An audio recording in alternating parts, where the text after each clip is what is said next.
আসসালামু আলাইকুম ভিউয়ার্স, আজকে আমি আপনাদেরকে খুব সহজ পদ্ধতিতে ডিম ভুনা করে দেখাবো। তো প্রথমে আমি 3টা ডিম সিদ্ধ করে নিয়েছি এবং হলুদ লবণ মেখে নিয়েছি।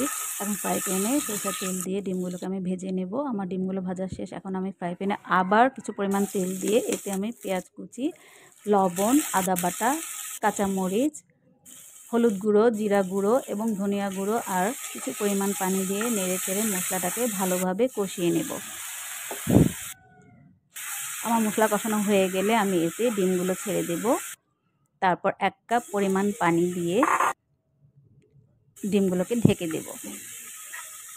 10 মিনিট চুলোয় রেখে আমি রান্না করব।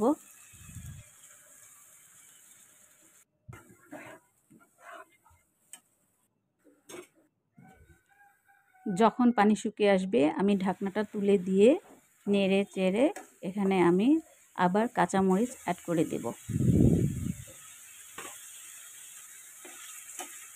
সাথে দিব ধনিয়া পাতা কুচি। কিছুক্ষণ নেড়ে চেড়ে এখন আমি আবার টালা জিরার গুঁড়ো দিয়ে দেব।